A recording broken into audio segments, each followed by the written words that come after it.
Hello నమస్తే అందరూ ఎలా ఉన్నారు? Welcome to our channel endless affection. చాలా రోజులు అవుతుంది కదా వీడియోలు చేయక. సో మళ్ళీ మీ ముందుకు వచ్చేసాను. ఇన్ కేస్ వీడియోలు చేయాలి అంటే చాలా కొన్ని సిచ్యువేషన్ వల్ల వీడియోస్ చేయలేకపోతున్నాను. సో ఈ వెదర్ వల్ల అనుకుంటా అండి, చాలా చేంజెస్ వస్తున్నాయి. లైక్ కోల్డ్ కానీ, కఫ్ కానీ, ఫీవర్ కానీ చాలా ఎక్కువైపోతున్నాయి. సో మీరు జాగ్రత్తగా ఉండండి. ఇన్కేస్ వీలైతే ఇంట్లో ఉండడానికి ట్రై చేయండి. కొంచెం జలుబు దగ్గుకి కొంచెం కేర్ తీసుకోండి, మీకు జలుబు దగ్గు అవి రాకుండా ఉండడానికి. సో ఇక్కడ వీటితో చాలా ఇబ్బంది పడుతున్నాం అనమాట. వెదర్ కూడా చాలా కూల్గా ఉంటుంది రోజు. క్లైమేట్ అసలు ఆఫ్టర్నూన్ 1 అయినా సరే చలే అనిపిస్తుంది. సో చాలా రోజుల తర్వాత అయితే మళ్ళీ నేను మీ ముందుకు వచ్చాను. చాలా సిచ్యువేషన్స్ వల్ల నేను యూట్యూబ్ చేయలేకపోతున్నాను. ఒకటి, మనకి సపోర్ట్ అంటూ ఎవరు లేరు. మనమే వీడియో తీసుకొని, ఆ వీడియో తీసుకోవడానికి కూడా క్యామ్ కూడా సరిగ్గా లేదు. ఏదో ఫోన్లో అలా మెయింటైన్ చేస్తున్నాం. ఫోన్ కూడా సరిగ్గా లేదు. ఆ ఫోన్ ఒక్కోసారి వర్క్ అయితే ఒక్కోసారి వర్క్ అవ్వదు. సో మైక్ కానీ ఇలాంటి ఫెసిలిటీస్ ఏం లేవు. ఇన్కేస్ మైక్ పెట్టుకోవాలన్నా అది మనకి అవ్వట్లేదు. సో మన ఫోన్లో ఓటీసీ అనే ఆప్షన్ లేకపోవడం వల్ల మనకి అవ్వట్లేదు ఇది మైక్ కనెక్ట్ చేసుకోవడానికి.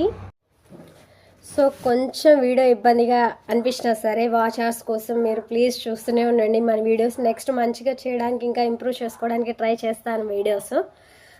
లైక్ ఈ ప్రజెంట్ కొంచెం వాచర్స్ వచ్చే వరకు మీరు నాకు సపోర్ట్ చేయండి ప్లీజ్. ఇన్కేస్ నచ్చకపోయినా ప్లీజ్ చూస్తూనే ఉండండి మన ఛానల్ని. ఎందుకంటే నెక్స్ట్ మ్యాక్స్ మీకు నచ్చే కంటెంట్ మాత్రం ఇవ్వడానికి ట్రై చేస్తూనే ఉంటాను నేను. ఓకే, ఇప్పుడైతే మన ఛానల్లోకి వెళ్ళిపోయే ముందు ప్లీజ్ మన ఛానల్ని ఎవరైనా సబ్స్క్రైబ్ చేసుకోకుండా చూస్తూ ఉంటే ప్లీజ్ సబ్స్క్రైబ్ చేసుకోండి. ఇన్కేస్ సబ్స్క్రైబ్ చేసిన వాళ్ళు మన వీడియోస్ పూర్తిగా చూడకపోయినా ప్లీజ్ పూర్తిగా చూడండి. ఎందుకంటే మీరు మన ఛానల్లో ఇవి పూర్తిగా చూడడం వల్ల వీడియోస్ నాకు వాచర్స్కి అనేది హెల్ప్ అవుతుంది. సో ఈ హెల్ప్ చేసిన వాళ్ళు అవుతారు మీరు ప్లీజ్. కాబట్టి పూర్తిగా చూడడానికి ట్రై చేయండి మీరు. సో మొన్న నేను యూట్యూబ్లో పోల్ పెడితే మాత్రం ఎక్కువ బిగ్ బాస్కి ఓటేశారు. ఎందుకంటే సో నాకు కూడా ఇంట్రెస్ట్ లేకుండే, ఒక మైక్ లేదు, ఏం లేదు, ఎలా చేయాలి అని. కానీ వాచర్స్ కోసం తప్పటం లేదు. ఇంకా నేను ఓకే పోల్స్ పెట్టినా సరే మ్యాక్స్ బిగ్ బాస్ చేయమని ఇచ్చారు. సో ఎలాగలా కంటిన్యూ చేసేద్దాము, బిగ్ బాస్ అయిపోయే వరకు మా హార్డ్గా ఒక 1 మంతే కదా ఉంది, పర్లేదు అన్నట్లు నేను స్టార్ట్ చేశాను మళ్ళీ. సో ఇంకా లేట్ చేయకుండా వెళ్ళిపోదాం. బిగ్ బాసే కాబట్టి మన టాపిక్ ఇంకా ఫస్ట్ ఇక ఇప్పుడు స్టార్ట్ చేసిన దగ్గర నుంచి నామినేషన్స్ గురించి మాట్లాడుకుందాము. ఈ 11th వీక్ నామినేషన్స్. ఈ నామినేషన్స్ ఏంటో కానండి, అసలు ఎవరిని నామినేట్ చేస్తున్నారు, దేనికి నామినేట్ చేస్తున్నారు, వాళ్ళకి ఒక క్లారిటీ ఉందా లేదా అనేది 11th వీక్ నామినేషన్స్లో నా క్లారిటీ దొబ్బేసింది. అసలు ఎక్స్పెక్ట్ చేయని వాళ్ళు నామినేషన్ చేసుకున్నారు. ఇప్పుడు రీతు చౌదరిని డెమాన్ పవన్ను నామినేట్ చేశారు. ఇది మాత్రం దీనికి హైలైట్. సో దీని గురించి కూడా మాట్లాడతాను. ప్లీజ్ పూర్తిగా వాచ్ చేస్తూనే ఉండండి, ఖచ్చితంగా లైక్ చేస్తూనే ఉండండి. మీరు లైక్ చేయడం వల్ల మన ఛానల్ ఇంకా ఇంప్రూవ్మెంట్ అవుతుంది. ప్లీజ్ సబ్స్క్రైబ్ చేసుకోండి. ఓకే, నెక్స్ట్ అయితే వీళ్ళ గురించి, డెమాన్ గురించి, రీతు గురించి కూడా మాట్లాడతాను. నెక్స్ట్ తనుజ కూడా ఎవరిని, ఈ కళ్యాణ్ని కాదని రీతుని సేవ్ చేసుకుంది. లాస్ట్కి ఒక పవర్ అనేది ఇస్తే సేవ్ చేయమనేది నామినేషన్స్ నుంచి రీతుని సేవ్ చేసింది. సో దీని గురించి కూడా నేను మాట్లాడతాను. ఇది కూడా చూస్తూనే ఉండండి మీరు. ఇన్ కేస్ తనుజ భరణి గారిని కూడా సేవ్ చేస్తుందేమో అని ఒకనొక టైంలో అనిపించింది. కానీ తనుజ భరణి గారిని కూడా సేవ్ చేయలేదు. రీతుని సేవ్ చేయడానికి రీజన్ ఏంటో, డెమాన్ రీతుని నామినేట్ చేయడానికి రీజన్ ఏంటో అన్ని ఈ వీడియోలో తెలుసుకుందాం మనం. First of all 11th week nominations. ఈ నామినేషన్స్లో ఎవరెవరు నామినేట్ అయ్యారంటే ఇమాన్యుయల్, కళ్యాణ్, భరణి, సంజన గారు, Demon, Divya and also Rithu కూడా నామినేట్ అయింది. సో రీతుని తనుజ గారు సేవ్ చేయడం వల్ల ఇంకా ఇప్పుడు ప్రజెంట్ నామినేషన్స్లో ఉన్నది ఇమాన్యుయల్ గారు, కళ్యాణ్ గారు, భరణి గారు, సంజన గారు అండ్ డెమాన్ గారు అండ్ దివ్య గారు. సో రీతుని సేవ్ చేయడం వల్ల వీళ్ళు మాత్రం నామినేషన్స్లోకి వచ్చారనమాట. 6 మెంబర్స్ ఈసారి నామినేషన్స్లో ఉంది, 6 మెంబర్స్. అయితే ఈసారి నామినేషన్స్ ఏమంటారు, నామినేషన్స్ చేసే విధానం కూడా, చేసే పవర్ కూడా తనుజ చేతిలో పెట్టారనమాట. ఒక్కొక్కళ్ళకి 2 నామినేషన్స్ 1 నామినేషన్స్ ఇచ్చే ఛాన్స్ తనుషకు ఉంటుంది. సో తనుష 2 నామినేషన్స్ ఎవరెవరికి ఇచ్చింది? ఇమాన్యుయల్ గారికి ఇచ్చింది, భరణికి ఇచ్చింది, డెమాన్కి ఇచ్చింది, రీతుకి ఇచ్చింది. వీళ్ళ నలుగురికి 2 నామినేషన్స్ ఛాన్స్ ఇచ్చింది. నెక్స్ట్ సంజనాకి, దివ్యాకి, సుమన్ శెట్టి గారికి మాత్రం 1 నామినేషన్ ఛాన్స్ ఇచ్చింది. సో ఇమాన్యుయల్ గారికి 2 ఉన్నాయి, 2 నామినేషన్ పాయింట్స్ ఉన్నాయి. భరణి గారికి 2 నామినేషన్స్ అండ్ డెమాన్కి 2 నామినేషన్స్, రీతుకి 2 నామినేషన్స్ ఉంది. నెక్స్ట్ సంజన గారు 1 నామినేషన్ వేశారు, దివ్య గారు 1 నామినేషన్ వేశారు అండ్ సుమన్ శెట్టి 1 నామినేషన్ వేశారు. సో ఈ ఇమాన్యుయల్ గారు, భరణి గారు అండ్ రీతుని నామినేట్ చేశారు. రీతు ఎప్పుడు అరుస్తుందని ఒక గోల్ ఒకటి ఉంది, కానీ రీతు గేమ్ చాలా మారిపోయింది. అయినా కూడా ఈ నామినేషన్స్లో ఇమాన్యుయల్ వచ్చి రీతుని ఎందుకు టార్గెట్ చేస్తాడో తెలియట్లేదు. భరణి గారిని కూడా అంతే చేశారు. నెక్స్ట్ భరణి గారేమో ఇమాన్యుయల్ అండ్ రీతుని చేశారు. రీతు ప్రతి ఒక్కరి టార్గెట్ అయిపోతుంది. నెక్స్ట్ డెమాన్ కూడా కళ్యాణి రీతుని చేశాడు. అయితే ఇందులో ఒక స్పెషాలిటీ ఏంటంటే రీతుని ఇమాన్యుయల్ గారు, భరణ్ గారు, డెమాన్, పవన్ వీళ్ళ ముగ్గురు చేస్తే రీతు వీళ్ళ ముగ్గురిని కాదని సంజన గారిని చేసింది. అసలు ఇదేంటో రీజన్ నాకు అర్థం కావట్లేదు. సో అలా జరుగుతున్నాయి ఈరోజు నామినేషన్స్. అయితే వీటన్నిటిలో హైలైట్ పాయింట్ ఏంటంటే ఈ రీతు చౌదరిని డెమాన్ పవన్ నామినేట్ చేయడం. డెమాన్ పవన్ గారు ఏ రీజన్తో నామినేట్ చేశారు రీతు చౌదరిని అంటే బాగా అరుస్తుంది, ఎప్పుడు అరుస్తూనే ఉంటుంది అని పాయింట్ మీద నామినేట్ చేశారు. అసలు తను ఇప్పుడు ఈ పాయింట్ మీద ఎందుకు నామినేట్ చేశాడో నాకైతే అర్థం కాలేదు. ఎందుకంటే అది రీతు చౌదరి ఫస్ట్ నుంచి వచ్చిన దగ్గర నుంచి డెమాన్ పవన్తో గొడవలు ఆడుతూనే ఉంది, గొడవలు పెట్టేసుకుంటున్నారు, మళ్ళీ కలిసిపోతున్నారు, మళ్ళీ మాట్లాడుకుంటున్నారు. ఆమె మ్యాక్స్ ప్రతి ఒక్కరితో అట్లనే గొడవలాగే ఉంది. కానీ ఇప్పుడు రీతు చౌదరి మీద అట్లా అని ఎందుకు వేసాడో అర్థం కావట్లేదు. మ్యాక్స్ నేను అనుకుంటున్నాను ఇన్కేస్ అదేమైనా స్క్రిప్ట్ లేకపోతే తనకి అంటే ఏమంటారు అంటే డెమాన్కి ఏమన్నా అదర్ రీజన్స్ ఉందా? అదర్ రీజన్ వల్ల ఆ రీజన్ అక్కడ చెప్పలేక నువ్వు అరుస్తున్నావు, నువ్వు అది, నువ్వు ఇది అని దీనివల్ల నామినేట్ చేశాడా? అదే అర్థం కాలేదు. సో డెమాన్కి మ్యాక్స్ అదైతే రీజన్ కాదు, వేరే రీజన్ ఉంది అని నేను అనుకుంటున్నా. కానీ చూద్దాం ఆ రీజన్ ఏంటో. అసలు ఇది పెద్ద షాకింగ్ న్యూస్. ఇమాన్యుయల్ కూడా పాయింట్స్ నామినేషన్స్ వేస్తాడు అనిపిస్తుంది. ఎప్పుడు సేఫ్ అనిపిస్తాడు. ఎప్పుడు ఇమాన్యుయల్ ఇప్పటి వరకు నామినేషన్స్లోకి రాలేదు, బట్ ఇప్పుడు నామినేషన్స్లోకి వచ్చాడు ఇమాన్యుయల్. అలా రావడం కూడా తనకి ఇంపార్టెంటే. ఇన్ కేస్ నామినేషన్స్లోకి రానట్లయితే జనాలు మర్చిపోతారు బిగ్ బాస్లో తను ఒకడు ఉన్నాడు, తనకి ఓట్లు వేయాలి, తన గేమ్ ఇది అనే విషయాన్ని మర్చిపోతారనమాట. సో మ్యాక్స్ ఒక వీక్ కాకపోయినా నెక్స్ట్ వీక్ కాకపోయినా ఆ నెక్స్ట్ వీక్ అయినా ఖచ్చితంగా నామినేషన్స్లోకి రావాల్సి ఉంటుంది. అలా నామినేషన్స్లోకి వస్తేనే ఇన్ కేస్ వాళ్ళు సేవ్ అయితే వాళ్ళకు ధైర్యం, కాన్ఫిడెన్స్ అనేది వస్తుంది. నేను నామినేషన్స్లోకి వచ్చినా నేను ఆడగలను, నన్ను జనాలు సపోర్ట్ చేస్తారు, ఆ సపోర్ట్ నాకు ఉంది అనే ధైర్యం మనకు ఉంటుంది. మనం బాగా ఆడుతున్నాం అనేది ఉంటుంది. ఎందుకంటే ఇప్పుడు జనాలు మనల్ని సేవ్ చేస్తే మనకేమనిపిస్తుంది అప్పుడు? మన గేమ్ జనాలకి రీచ్ అవుతుంది, మనం రీచ్ అవుతున్నాము, మనమంటే ఇష్టపడుతున్నారు కాబట్టి జనాలు మనకు ఓట్లు వేస్తున్నారు, సో మనం సేవ్ అవుతున్నాం, సో మనం కొంచెం భయపడాల్సిన అవసరం లేదు అనే థాట్ మైండ్లో వస్తుంది. కానీ అస్సలు నామినేషన్స్లోకి రాకుండా ఉంటే మాత్రం ఏదో ఒక పాయింట్ ఆఫ్ వ్యూలో జనాలు మర్చిపోతారనమాట ఆ మనిషిని.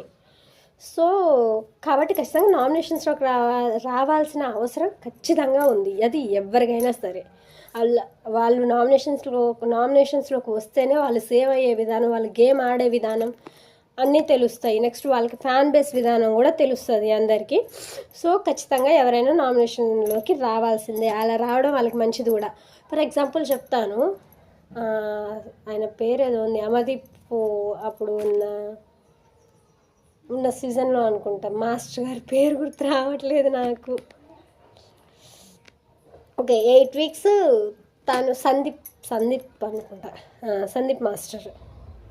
అయితే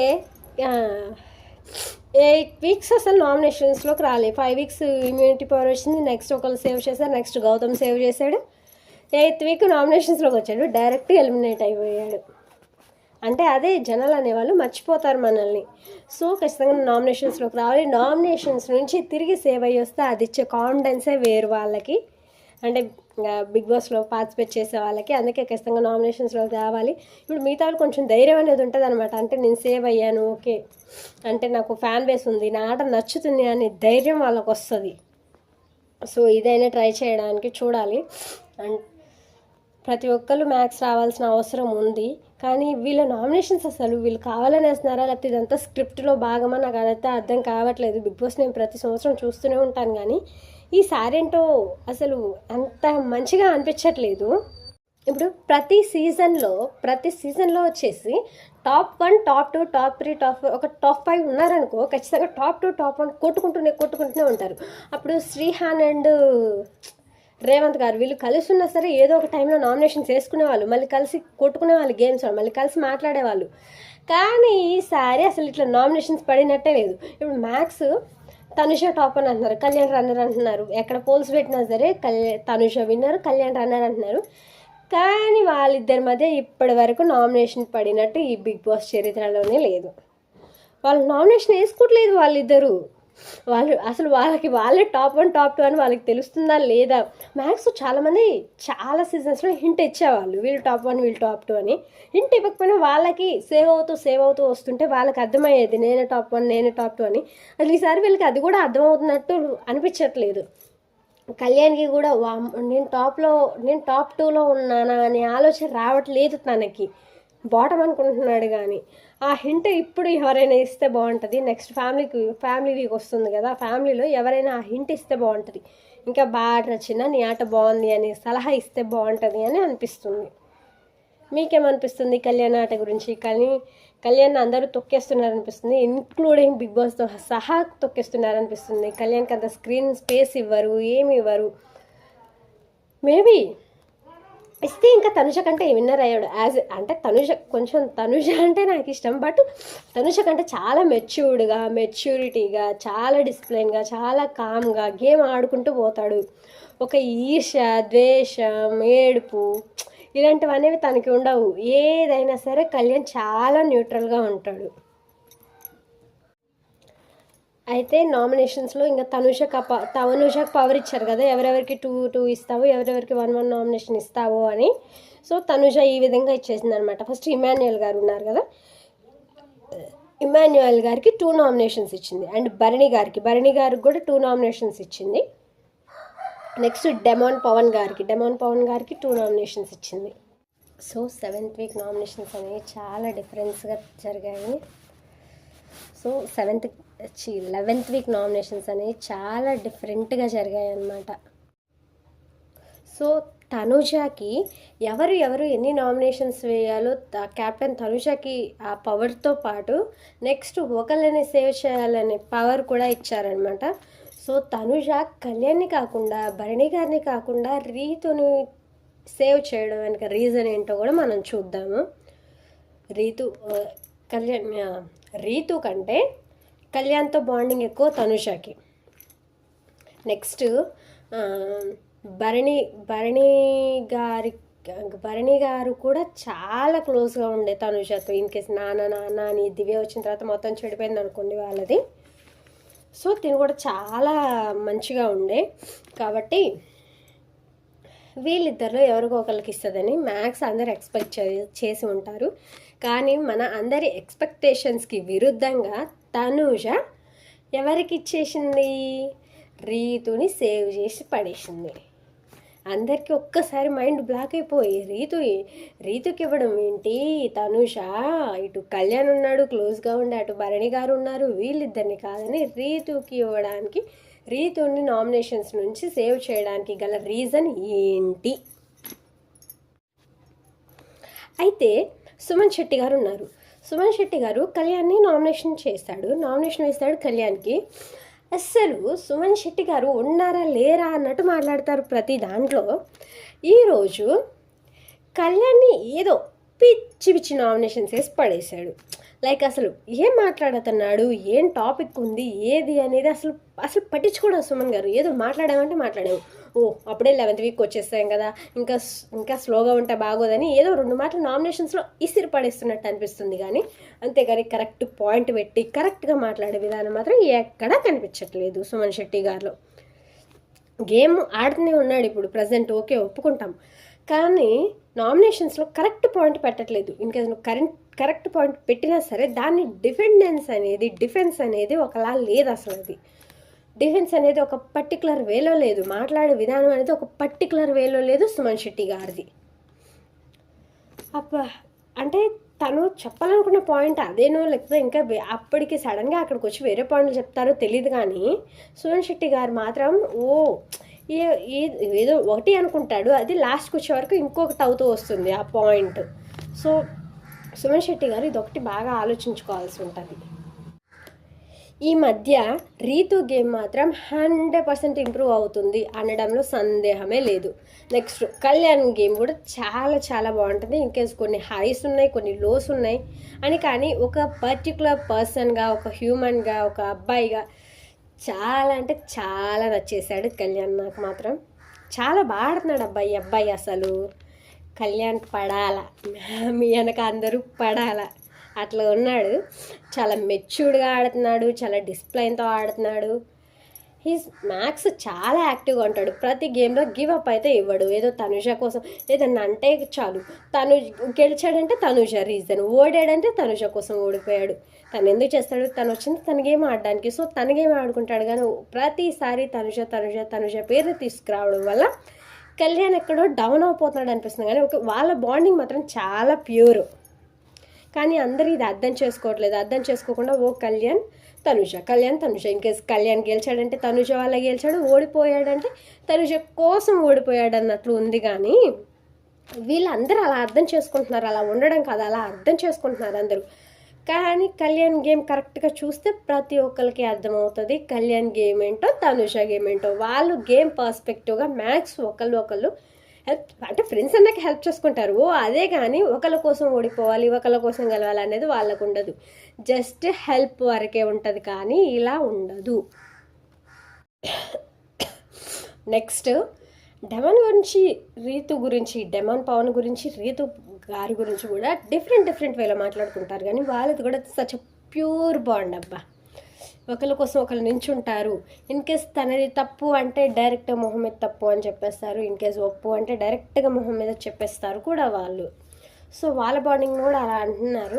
ఇంక తనుష కళ్యాణ్ది ఒకటే, గేమ్ వచ్చే వరకు వాళ్ళు గేమ్ ఆడుకుంటారు. Next Rithu Chowdary and Demon Pavan గారు వాళ్ళు కూడా వాళ్ళ గేమ్ వాళ్ళు ఆడుకుంటారు. అంతేకాని ఒకళ్ళ గేమ్లో ఒకళ్ళు ఏలుపెట్టి అట్లా ఇట్లా చేసి వాళ్ళు హెల్ప్ అంటే చేసుకుంటారు నార్మల్గా. కానీ అంతకు మించి వీళ్ళు వాళ్ళ కోసం నేను ఓడిపోవాలి, వాళ్ళ కోసం నేను గెలవాలి అనే థాట్ మాత్రం వాళ్ళకి ఉండదు. సో ఇదొకటి ప్రేక్షకులు అర్థం చేసుకుంటే బాగుంటుంది మన ఆడియన్స్ అని అనిపిస్తుంది నాకు. కానీ చూద్దాం ఏమాత్రం ఆలోచిస్తారో. మీకు కూడా అనిపిస్తుంది కదా, ప్రతిసారి కళ్యాణ్ని టార్గెట్ చేయడం, తనుజ కోసం ఆడుతున్నాడు, తనుజ కోసం తిరుగుతున్నాడు, ఈయన సోల్జరా అని ప్రతి ఒక్కటి ఉంటుంది. ఇప్పుడు ఫర్ ఎగ్జాంపుల్ సోల్జర్ అయితే తనకంటూ ఒక ప్యాషన్ కానీ తనకంటూ ఒక ఇష్టం కానీ ఉండదా? లేస్తే సోల్జర్ అనే మాట తీస్తారు. అంటే పాజిటివిటీకి ఓకే, కానీ నెగిటివిటీకి కూడా తీస్తున్నారు. సోల్జర్ అయ్యండి అమ్మాయిల చుట్టూ తిరుగుతున్నాడు, సోల్జర్ అయ్యండి అట్లా రొమాన్స్ చేస్తున్నాడు, సోల్జర్ అయ్యండి ఇట్లా మాట్లాడుతున్నాడు అంటే వాళ్ళు మనుషులు కాదా? మాట్లాడరా? ప్రతి ఒక్కరికి ఒక హార్ట్ అనేది ఉంటుంది, దానికి ప్యూర్గా కనెక్ట్ అయ్యే వాళ్ళు కూడా ఉంటారు. ఆ ప్యూర్నెస్తో వీళ్ళతో మాట్లాడాలి అనే వాళ్ళు కూడా ఉంటారు. అంత ప్యూర్గా ఒక మనిషి మనకి కనెక్ట్ అయినప్పుడు మనం కూడా అంతే బాగా వాళ్ళకి కనెక్ట్ అవుతాము. సో ఆ కనెక్షన్లో మాట్లాడుకోవడం తప్పేం లేదే. ఇప్పుడు ఒక అబ్బాయి మాట్లాడుకుంటారు, దానికి తప్పుగా కనిపించదుగా. ఒక అమ్మాయి మాట్లాడుకుంటారు, అది మీకు తప్పుగా కనిపించదు కదా. కానీ ఒక అబ్బాయి ఫ్రెండ్షిప్ మాత్రం మీకెందుకు అంత తప్పుగా కనిపిస్తుంది? వాళ్ళలో ప్యూరిటీ ఉంది, వాళ్ళ ఎంతవరకు ఫ్రెండ్షిప్ వాళ్ళకు ఉందో వాళ్ళకు ఒక క్లారిటీ కూడా ఉంది. సో ఇది ఒకటి నేర్చుకోవాలి. ఇంకా డెమాన్ పవన్ రీతుని నామినేట్ చేశాడని రీతు చౌదరి చాలా కోపం మీద ఉంది డెమాన్ పవన్ మీద. అంటే ఎక్స్పెక్ట్ చేయలేదు కదా, మనమే ఎక్స్పెక్ట్ చేయము డెమాన్ పవన్ అనే వ్యక్తి రీతుని నామినేట్ చేస్తాడని. కానీ రీతుని నామినేట్ చేశాడు డెమాన్. సో మనతో పాటు అక్కడ రీతు కూడా చాలా షాక్లో ఉండిపోయింది. నన్నే ఎలా నామినేట్ చేశాడు, అసలు నన్ను ఎందుకు నామినేట్ చేశాడు తన రీజన్ ఏమై ఉంటుందని రీతు కూడా చాలా చాలా డిసప్పాయింట్ అయిపోయింది. అసలు చాలా ఏమంటారు, ఒక డిస్కరేజ్మెంట్ లాగా, ఒక బ్యాడ్ మూమెంట్ లాగా ఫీల్ అయింది తను రీతు చౌదరి. ఇప్పుడు ఎవరికైనా ఉంటుంది కదా, మనకే అనిపిస్తుంది డెమాన్ పవన్ రీతుని నామినేట్ చేశాడా, ఇది సిల్లీ రీజన్ మీద అరుస్తుందంటే ఫస్ట్ నుంచి ఉంది కదా. సో అరుస్తుందని నామినేట్ చేశాడు అంటే అది రీతు చౌదరి కూడా డైజెస్ట్ అవ్వట్లేదు. రీతు చౌదరికి కూడా డైజెస్ట్ అనేది అవ్వట్లేదు ఈ అబ్బాయి నన్ను నామినేట్ చేశాడు అనే విషయం. సో ఇప్పుడు మిగిలింది మాత్రం ఓన్లీ 5 స్టార్ మొత్తం వెళ్ళిపోయారు. ఓజీ మాత్రమే మిగిలింది. 5 స్టార్ మొత్తం క్లీన్ స్వాప్ అయిపోయింది పూర్తిగా. ఆ హౌస్ నుండి, బిగ్ బాస్ హౌస్ నుండి పూర్తిగా 5 స్టార్ వెళ్ళిపోయింది. ఇంకా ఓజీ వాళ్ళు ఉన్నారు. వీళ్ళలోనే ఫైనల్ వరకు కాంపిటీషన్ పడింది అందరికీ. అందరూ గేమ్ చాలా ఆడుతున్నారు. 11 వీక్స్ వాళ్ళు నెట్టుకొచ్చారంటే మ్యాక్స్ బాగా ఆడుతున్నట్టే లెక్క. ప్రతి ఒక్కళ్ళు ఏదో చిన్న డిఫరెన్సెస్, చిన్న పాయింట్స్, ఒక ఫ్యాన్ బేస్, వీటి వల్ల కొంచెం మంది బయటకు వచ్చేస్తారు. కానీ మ్యాక్స్ 11th వీక్ వరకు ఉన్నారంటే ప్రతి ఒక్కరు గెలిచినట్టే నా దృష్టిలో మ్యాక్స్. ఎందుకంటే ఇన్ని వారాలు ప్రేక్షకుల్ని, ఆడియన్స్ని మెప్పించి గేమ్స్ బాగా ఆడి నామినేషన్స్లోకి వచ్చి వాళ్ళతో ఓట్స్ వేయించుకొని మళ్ళీ సేవ్ అయ్యారంటే అది చాలా పెద్ద ప్రాసెస్. చాలా వాళ్ళు ప్రౌడ్గా ఫీల్ అవ్వాల్సిన విషయం. 11 వీక్స్ వాళ్ళు మనకి నచ్చారంటే వాళ్ళ ఆట అంత బాగుందని అర్థం. వాళ్ళని 11 వీక్స్ మనం అక్కడ ఆ హౌస్లో ఉంచాము అంటే వాళ్ళు కూడా అదే దృష్టిలో పెట్టుకొని ఇంకా బాగా ఆడితే చాలా బాగుంటుంది. 11 వీక్స్ 1 వీక్ కాదు, 2 వీక్స్ కాదు, 11 వీక్స్ అంతమంది సర్వైవ్ అయ్యారంటే అక్కడ వాళ్ళ గేమ్ కూడా చాలా ఇంపార్టెంట్. వాళ్ళు ఇచ్చిన కంటెంట్ చాలా బాగుంది. అవి నచ్చినాయి కాబట్టే జనాలు వాళ్ళకు ఓట్లు వేస్తారు, లేకపోతే వేసేవాళ్ళు కాదు కదా. సో ఇవన్నీ కూడా దృష్టిలో పెట్టుకొని వాళ్ళు బాగా ఆడితే బాగుంటుంది. ముఖ్యంగా నోరు జారకుండా కొంచెం ఒక పద్ధతికి లాస్ట్ వీక్స్ చాలా క్రూషియల్. సో ఈ వీక్స్లో కానీ నెట్కి వస్తే ఫైనల్ వీక్ అలాగే ఎంజాయ్మెంట్. సో ఒక 3 వీక్స్ గట్టిగా నెట్టుకొస్తే ఫైనల్లోకి చేరిపోతారు. ఆ తర్వాత ఫైనల్ అయిపోతుంది. టాప్ 5లో ఉన్నా కూడా మనకి గ్రేటే కదండి. టాప్ 1 గ్రేట్ అని కాదు. టాప్ 5లో ఉన్న వాళ్ళు కూడా చాలామంది సెటిల్ అయిన వాళ్ళని చూసాము. టాప్ 1లో ఉన్న వాళ్ళు కూడా ఏది సెటిల్ కాని వాళ్ళని కూడా చూసాము. సో ఇవన్నీ దృష్టిలో పెట్టుకొని మీ బిహేవియర్ కానీ, మీరు ఆడే విధానం కానీ, ఇవి మీ టాలెంట్ చూపించండి. అంతేగాని విన్నర్ అని దృష్టిలో పెట్టుకోకుండా, అంటే ఇవన్నీ చూపిస్తేనే కదండి మనకి విన్నర్ అయ్యేది నెక్స్ట్. ఇవి చూపించకుండా నేను విన్నర్ అవ్వాలి అనే ఒక ఆలోచన మైండ్లో ఉన్నట్లయితే ఎలా అవుతాము? సో ఇవన్నీ చూపిస్తూ ఉండాలి. మనలో టాలెంట్ ఏంటి, మన కంటెంట్ ఏంటి, మనం గేమ్స్ ఆడే విధానం ఏంటి, మన బిహేవియర్ ఏంటి, మనం ఒకళ్ళతో మాట్లాడే విధానం ఏంటి, ఇవన్నీ చూపిస్తేనే కదా మనలో ఉన్న లక్షణాలు, good qualities and bad qualities బయటకు వచ్చి ఏది వాళ్ళకి నచ్చిందో, ఏది వాళ్ళకి నచ్చలేదో అన్నీ మనకు చెప్తుంటే మనం రిసీవ్ చేసుకొని మన పర్సనాలిటీ ఎంత బాగా బిల్డ్ చేసుకుంటామో అంత బాగా నచ్చుతాము ప్రతి ఒక్కరికి. ఒకరికి నచ్చాలనే కాదండి, మన పర్సనాలిటీ మనం మంచిగా బిల్డ్ చేసుకోవాలి. ఒకరికి నచ్చాలని కాదు, మన కోసం మనం మన పర్సనాలిటీని బిల్డ్ చేసుకోవాలి.